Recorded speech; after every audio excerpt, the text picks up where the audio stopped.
अस्सलाम वालेकुम। Oxford secondary science book 2। इसका जो आज चैप्टर नंबर 10 जिसका नेम है हीट ऑन द मूव, इसको स्टार्ट करेंगे और इसके अंदर हम सबसे पहले जो बेसिक कॉन्सेप्ट है हीट और टेम्परेचर का उसको देखेंगे और उसके बाद देखेंगे कि जब हीट मूव करती है, मतलब हीट जो है वो एक जगह से दूसरी जगह ट्रांसफ़र होती है, तो वो डिफरेंट प्रोसेस के थ्रू ट्रांसफ़र हो सकती है। उनमें से जो सबसे पहला प्रोसेस है वो कंडक्शन का है, फिर उसके बाद कन्वेक्शन का है। तो आज जो है हम कंडक्शन को डिस्कस करेंगे। तो सबसे पहले हम बात कर लेते हैं हीट और टेम्परेचर की। हीट और टेम्परेचर को समझने के लिए हम जो है इस पिक्चर के अंदर देखते हैं कि इस पिक्चर के अंदर जो है एक वाटर टब है और वाटर टब के अंदर जो टैप पानी है वो हॉट है। जैसे नॉर्मली सर्दियों में लोग जो हैं या हम लोग जो हैं सर्दियों में नॉर्मली पानी को गर्म करके उसको यूज़ करते हैं बाथ के लिए। तो एक बाथ टब है जिसके अंदर जो है पानी हॉट वाटर है और इस हॉट वाटर का जो टेम्परेचर है अराउंड अबाउट 50 डिग्री सेंटीग्रेड है। और इसी तरह ये एक हार्ड शू है। हार्ड शू जो है हॉर्स शू जो है उसके हूफ के नीचे लगाया जाता है और ये मेटल का बना होता है। और इसको बनाने के लिए या इसको जो इसकी रिक्वायर्ड शेप होती है उसको देने के लिए जो ब्लैक स्मिथ होता है या आयरन स्मिथ जो होता है ये उसको पहले गर्म करता है, रेड हॉट करता है, फिर उसके बाद उसको रिक्वायर्ड शेप के अंदर कन्वर्ट करता है। तो इन दोनों चीज़ों को गर्म करने के लिए हमें एनर्जी रिक्वायर्ड होती है और उस एनर्जी को किसी न किसी सोर्स के थ्रू हासिल किया जाता है। तो वो जो एनर्जी है जो कि किसी भी सब्सटेंस को गर्म करने के लिए यूज़ की जाती है उसको उस एनर्जी की फॉर्म को हम हीट बोलते हैं। अब हीट और टेम्परेचर में क्या डिफरेंस होता है? अब एग्जांपल लेते हैं कि ये जो हॉट टब है इसके अंदर जो टेम्परेचर है वाटर का वो है 50 डिग्री सेंटीग्रेड और ये जो हॉट शू है इसका टेम्परेचर है इस वक्त अराउंड अबाउट 750 डिग्री सेंटीग्रेड। तो इन दोनों में अगर टेम्परेचर डिफरेंस देखें तो एक साइड पे 50 डिग्री सेंटीग्रेड है और दूसरी साइड पे 750 डिग्री सेंटीग्रेड है। और दोनों में ऑब्वियसली जो टेम्परेचर है वो हॉट शू का ज़्यादा होगा। तो इसका मतलब ये है कि टेम्परेचर जो है वो किसी भी दो चीज़ों में हीट को मेजर करने के लिए यूज़ किया जाता है। किसी भी चीज़ को जब हम हीट करते हैं तो उस हीट को मेजर करने के लिए उसको देखने के लिए हम टेम्परेचर को कंसीडर करते हैं। और दूसरी साइड पे जो हॉट टब है इसका टेम्परेचर कम है, हॉट शू का टेम्परेचर ज़्यादा है। लेकिन अगर हम हीट की बात करें तो पानी की जो अमाउंट है, वाटर अमाउंट जो है इस टब के अंदर बहुत ज़्यादा है और इसका जो साइज़ होता है वो बिल्कुल छोटा-सा होता है हॉट शू का। तो जिसका साइज़ ज़्यादा होगा उसे वार्म अप होने के लिए ज़्यादा एनर्जी रिक्वायर्ड होगी। एग्ज़ाम्पल ले लेते हैं कि अगर एक बंदा एक बड़ी-सी देग के अंदर पानी को गर्म कर रहा है, अगर उसने उसको बॉयल करना है, तो उसको ज़्यादा हीट रिक्वायर्ड होगी एज़ कम्पेयर टू एक बंदा जो कि चाय के लिए पानी को बॉयल करेगा। तो जो चाय के लिए पानी को बॉयल करेंगे वो ज़्यादा ईज़िली, ज़्यादा जल्दी और कम जो है एनर्जी के साथ वो ज़्यादा जल्दी बॉयल हो जाएगा एज़ कम्पेयर टू एक बड़ा पॉट या कोई देग जिसके अंदर पानी को हम गर्म कर रहे हैं और उसको गर्म करने के लिए हमें जो टेम्परेचर है वो ज़्यादा चाहिए होगा, उसके अंदर जो एनर्जी की अमाउंट है वो हमें ज़्यादा रिक्वायर्ड होगी। अब हीट और टेम्परेचर में बेसिक डिफरेंस ये होता है कि heat is a energy form and temperature is the measurement of this energy. या हम देखते हैं कि किसी भी सब्सटेंस के अंदर ऑन एवरेज कितनी ज़्यादा एनर्जी मौजूद है। अब हम अगर किसी चीज़ को वार्म अप करते हैं तो वार्म अप करने पर हम उससे पहले देखते हैं कि कोई भी चीज़ जो है बेसिकली वो एटम्स और मॉलिक्यूल से बनी होती है। ये एक पिक्चर है जिसके अंदर हमें एटम्स और मॉलिक्यूल से बनी एक स्ट्रिप नज़र आ रही है और ये जो स्ट्रिप है ये बेसिकली इस आइस को शो कर रही है। अब आइस जो है जब ये कूल डाउन होती है इसका टेम्परेचर बिलो 0 डिग्री सेंटीग्रेड होगा तो ये सॉलिड फॉर्म में होगी। तो जब ये सॉलिड फॉर्म में होगी तो इसको हम हीट प्रोवाइड करेंगे तो हीट प्रोवाइड करने के नतीजे में इस आइस के जो मॉलिक्यूल्स हैं वो एनर्जी गेन करेंगे। जब ये एनर्जी गेन करेंगे तो ईच एंड एवरी मॉलिक्यूल जो है जिसको एनर्जी मिलती जाएगी वो वाइब्रेट करना स्टार्ट कर देता है। इसको ऐसे समझ लेते हैं कि एक बड़े से हॉल के अंदर जो है ढेर सारे लोग जो है एक दूसरे के पास खड़े हों और सारे जो है आराम से बैठे हों और कुछ देर के बाद अचानक से जो है कोई एक बंदा दूसरे को धक्का लगाए और दूसरा तीसरे को लगाए और इस तरह से सारे जो है एक दूसरे को जो है धक्का लगाना स्टार्ट कर दें तो वो रेस्ट पोजीशन में कोई भी नहीं रहेगा। तो इसी तरह जब किसी भी एक मॉलिक्यूल को एनर्जी मिलेगी तो वो वाइब्रेट करेगा। तो वाइब्रेट करने के नतीजे में जैसे ये एक यहाँ पे अगर एक मॉलिक्यूल मौजूद है तो वो बाकी जो मॉलिक्यूल्स हैं उनको पुश करेगा। जैसे ही वो पुश करेगा खुद को वाइब्रेट करने के लिए तो बाकी जो मॉलिक्यूल्स होंगे वो भी वाइब्रेट करना स्टार्ट कर देते हैं और इस तरह से वाइब्रेशन जो है उस मटेरियल के अंदर आगे की तरफ मूव करती जाती है। इसको जो है मजीद डिटेल के अंदर हम कंडक्टर के बारे में देखते हैं कि जो कंडक्टर्स होते हैं, कंडक्टर्स उन मटेरियल्स को बोला जाता है जिनके अंदर हीट और इलेक्ट्रिसिटी जो है इजीली पास हो सकती है। तो कंडक्टर्स जो होते हैं उनके मॉलिक्यूल जो है वो ज़्यादा अरेंज्ड फॉर्म में होते हैं और कोई मॉलिक्यूल अगर ज़्यादा अरेंज होगा तो वाइब्रेट करने के नतीजे में वो ज़्यादा इजीली बाकी सारों को पुश करेगा और उनकी मूवमेंट करवाएगा। और अगर कोई मॉलिक्यूल जो है वो प्रॉपर अरेंजमेंट में नहीं होगा तो वो प्रॉपर अरेंजमेंट में ना होने की वजह से जब एक मॉलिक्यूल वाइब्रेट करेगा तो उसे इजीली रूम अवेलेबल होता है कि वो अपनी ही जगह पे वाइब्रेट करे और मजीद जो एनर्जी ट्रांसफर ना कर सके।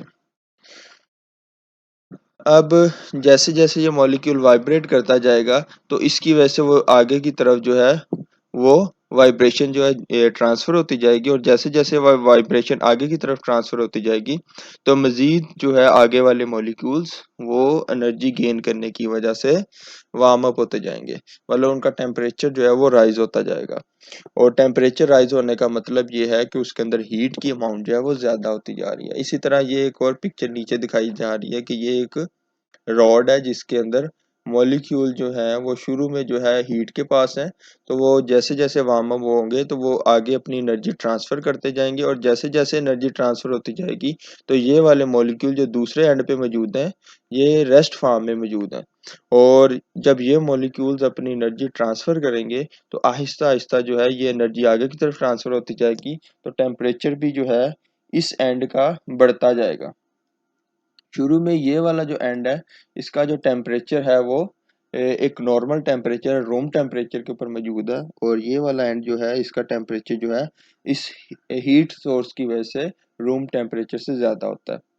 अब इसकी एग्जांपल ले लेते हैं एक हॉट कॉफ़ी की। हॉट कॉफ़ी के अंदर अगर हम मेटल के स्पून को यूज़ करते हैं तो मेटल स्पून को यूज़ करने के नतीजे में ये जो रेड कलर हमें दिखाया जा रहा है इसका टेम्परेचर ज़्यादा होगा और जो दूसरा एंड होगा इसका टेम्परेचर कम होगा और इसके अंदर जो है डिफरेंट उसने लेवल जो है वो पिक्चर के अंदर हमें नज़र आ रहे हैं डिफरेंट कलर्स के अंदर। और जो बिल्कुल कॉफ़ी के अंदर एरिया होगा वो ज़्यादा वार्म अप होगा, ज़्यादा हॉट होगा और जैसे जैसे ये ऊपर की तरफ लेवल जाता जाएगा स्पून का उसका टेम्परेचर कम होता जाएगा। और क्योंकि जो मेटल का स्पून है तो अगर इसको हम इसके अंदर जो है कुछ ज़्यादा देर के लिए कॉन्टिन्यूसली रखेंगे तो उसका जो टेम्परेचर है दूसरे एंड का भी रूम टेम्परेचर से स्लाइटली ज़्यादा हो जाएगा। इसका मतलब ये है कि मेटल स्पून जो है वो हीट को एक पॉइंट से दूसरे पॉइंट पर ट्रांसफ़र कर रहा है और उस ट्रांसफ़र करने को एक पॉइंट से दूसरे पॉइंट पर हीट को एक जगह से दूसरी जगह ट्रांसफ़र करने का जो प्रोसेस है उसको हम बोलते हैं कंडक्शन। अब ये एक सॉस पैन है, सॉस पैन के नीचे ये जो बर्नर है ये हीट सोर्स है और यहाँ से जो है हीट आगे की तरफ ऊपर की तरफ ट्रांसफ़र होती है। और जो सॉस पैन है क्योंकि ये मेटल का बना होता है तो इसका मतलब ये है कि उसके बॉटम से जो है हीट कंडक्शन के थ्रू ट्रांसफ़र होगी और जो भी चीज़ उसके अंदर कुक करेंगे उसका जो टेम्परेचर होगा वो भी जो है वो इस हीट सोर्स की वजह से चेंज होता जाएगा। ये एक मेटल ये एक मेटल का जो है हमें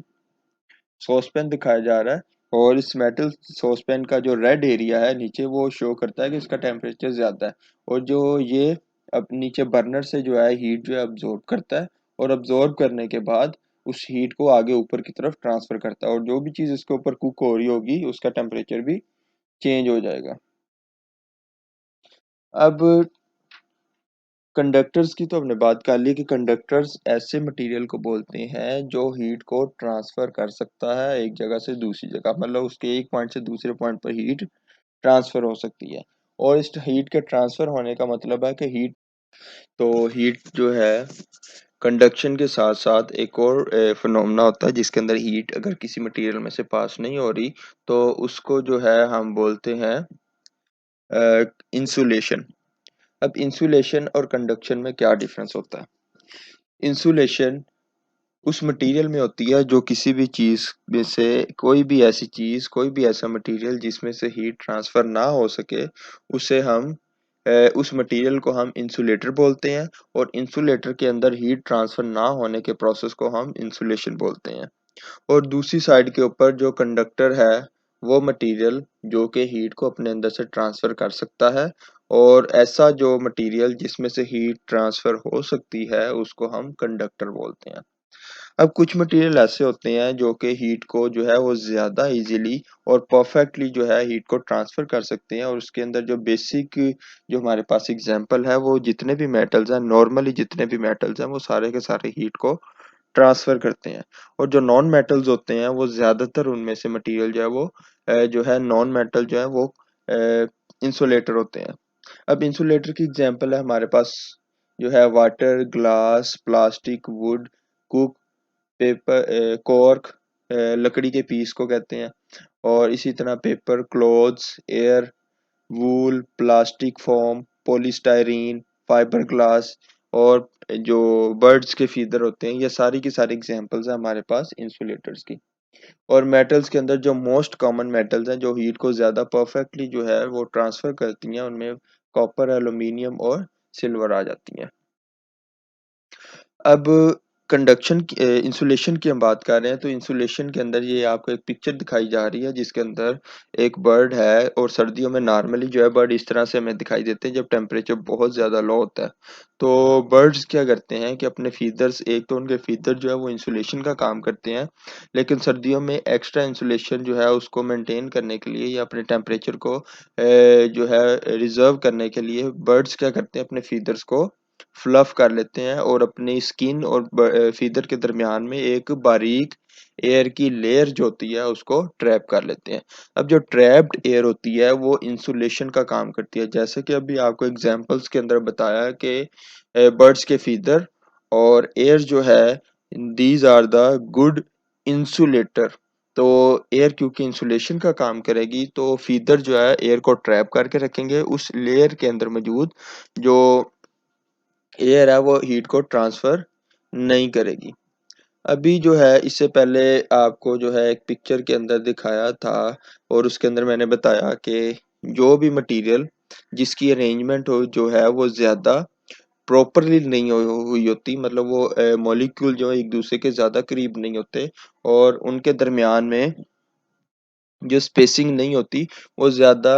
अच्छे कंडक्टर्स होते हैं। अब जो एयर है उसके जो मॉलिक्यूल्स हैं उनके दरमियान में बहुत ज़्यादा स्पेसिंग होती है। फॉर एग्ज़ाम्पल अगर ये एक मॉलिक्यूल एयर का है तो दूसरा मॉलिक्यूल उससे काफ़ी ज़्यादा दूर होगा